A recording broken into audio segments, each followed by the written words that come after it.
Hello, good evening Tribuners. Welcome back with me Mutiara in Indonesian News of Tribun Lampung. We will present you an updating and interesting information from every place in Indonesia. And here the complete news. The first news is, floods inundate the wedding reception venue. A bride and groom in Sintang Regency, West Kalimantan, had to be forced to hold a wedding reception in the middle of a flood seek. The reception went smoothly even though the reception stage was submerged in the overflowing waters of the Kayan and Tebidah rivers. The wedding reception in the middle of the flood seek took place in Kayan Hulu District, Sintang. Surya and Novita Duyanti's Happy Day was held on Monday, May 9, 2022. The wedding reception for the bride and groom did not live up to expectations. An invited flood disaster submerged a number of villages, including the reception area at the bride's house in Landau Bara village. From a video received by Tribun Pontianak, the stage where the wedding reception was held was ankle-deep on Monday afternoon. A number of invited guests were forced to fold their pants and go barefoot while offering their blessing for the bride and groom. Luckily, the Aisley is a bit high from the stage floor, so that it is still safe from the overflowing water of the Tebidah Kayan River. The chairs of the invited guests had to be moved to the same stage with the Aisley. Not far from the reception stage, the booth was moored. According to the Kayan Hulu Sub-District Head Yudius, the bride's house where the wedding reception was held is right on the edge of the river.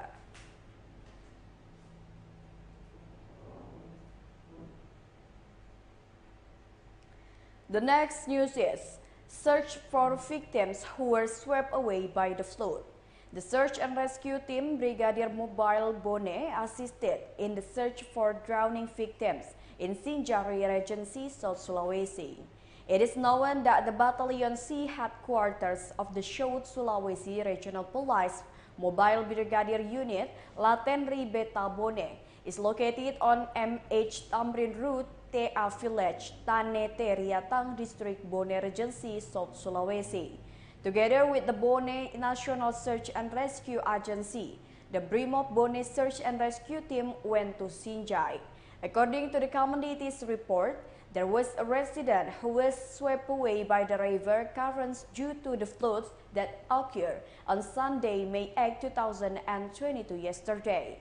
A Sinjai resident named Andi Ridwan, aged 45 years old, was reported missing after being swept away by a current in the Tangka River, Lapa Cinrana Village, Bulu Podo District, Sinjai Regency, South Sulawesi.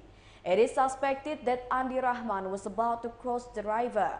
Unable to withstand the swift flow of the river, Rahman was carried away by the current and lost.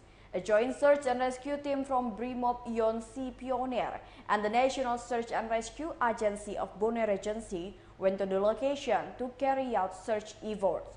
He said his party was coordinating with the National Bone Search and Rescue Agency.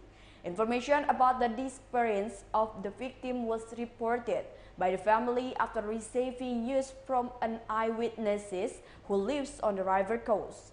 The victim returned home after staying in touch with his family in Raja Village, Kajuara District, Bone, South Sulawesi.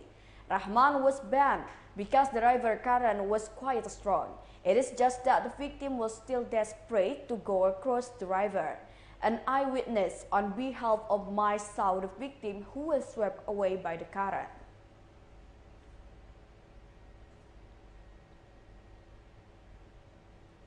The next news is, a shop house in the Pangkalan Baru District, Bangka, Belitung caught fire. The Bangka Pinang City firefighting team managed to extinguish the red rooster who burned the Sinar Rejeki shop house that sell prayer equipment, status clothes, and worship equipment for Confucians on Tuesday, May 10, 2022. The fire incident occurred at around 7 o'clock p.m. The fire that first burned the back of a shop house in the Koba Highway area, Pangkalan Baru District, Central Sintang Regency, Bangka, Belitung Island Province. When the fire occurred when the shop house was empty with no occupants at night. The Pangkal Pinang City Fire Brigade team received a report of a fire at around 25 minutes past 9 p.m.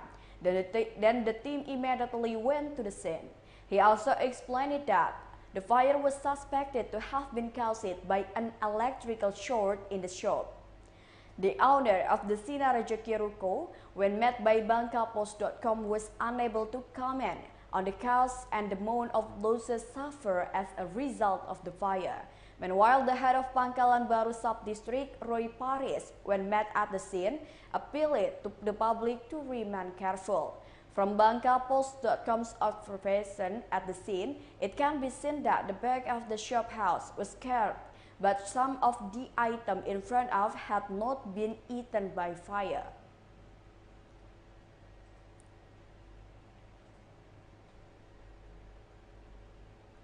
The next news is, a policeman who was injured by a mugger in Jambi has woken up.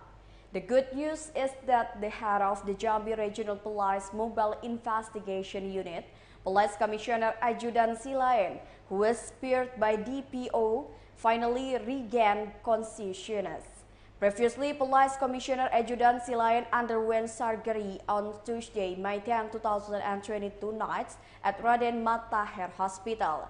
The head of public relations for the Jambi Regional Police Grand Commissioner Mulia Priyanto, said this morning Police Commissioner Adjutant Silaen had woken up. It is known that Police Commissioner Adjutant Silaen was rushed to Raden Matahir Jambi Hospital after a duel with a snatcher in the Teluk Danau area Jambi Seberang on Tuesday, May 10, 2022. The General Criminal Investigation Directorate of the Jambi Regional Police Grand Commissioner Kaswandi Irwan, said this incident occurred when joint officers raided the perpetrator's house. Knowing the arrival of the officer, the perpetrator, known as Taufik Hardiansyah alias Taufik Galing, had issued a threat and said he was ready to face the officer. When they were about to make an arrest, the perpetrator resisted by injuring Police Commissioner Adjutant Silaen. Seeing this, fellow Police Commissioner Adjutant Silaen, police immediately gave measurable decisive action against the perpetrators at the location of the raid.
The next news is dozens of people in Solo become victims of social gatherings and fictitious online auctions.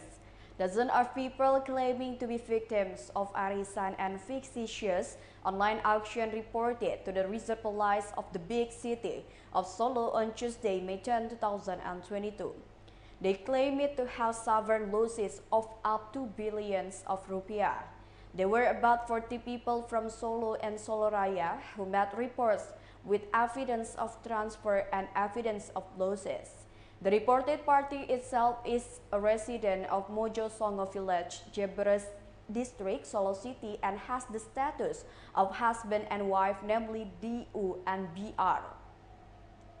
One of the victims from Boyolali, Retno Jumiati, admitted that she suffered losses of up to hundreds of millions. He admitted that conducting auctions almost every day for 8 million rupiah and even up to 10 million rupiah. In fact, the reported party also fled to Yogyakarta and Bali. The mediation process was also carried out, but to no avail. Meanwhile, the attorney for the victims, Asri Purwanti, said the losses suffered by his client reached 2 billion rupiah.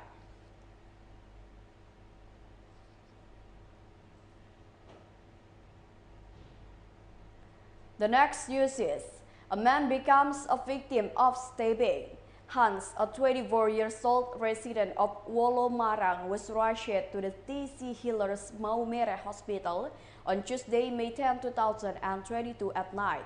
He was rushed to the hospital after sustaining a chest injury due to a man allegedly stabbed by a man in Wolomarang village, Alok district, Sintang Regency at around 5:30 p.m. Monitoring TribunFlores.com hospital, the man appears to be lying limp with a bandage on the left side of the chest. He was not wearing clothes. His wife and 3 relatives were accompanying him in the emergency room. The atmosphere seemed tense because the family was busy calming the victim, who was sick with gasping for breath. The victim's wife looked so panicked. She, along with some of her family, looked out. The information obtained by the alleged perpetrator still has a family relationship with the victim.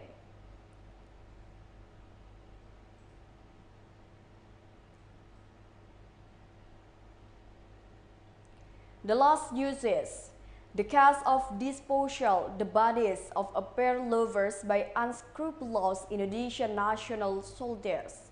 Colonel Infantry Priyanto and his men hit a couple in Nagreg, West Java, and dumped their bodies into the Serayu River, Central Java, some time ago.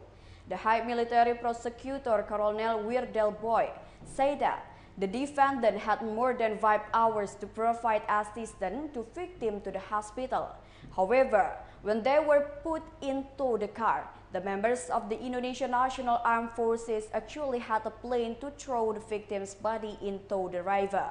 Later, the legal advisor stated that the defendant panicked and chose to dispose of the 2 bodies.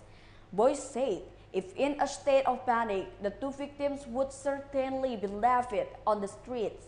In addition, the defendant will not open Google Maps to find a place to dispose of the bodies of the victim.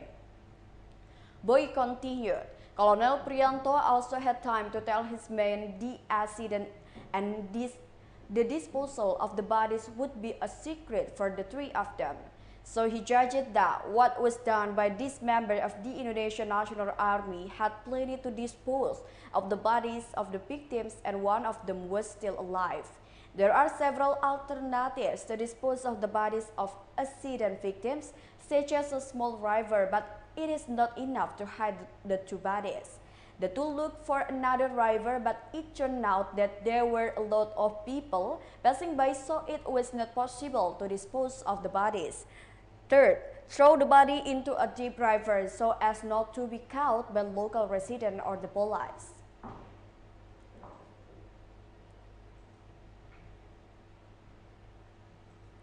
Well, I think that's all the news for today with me, Mutiara.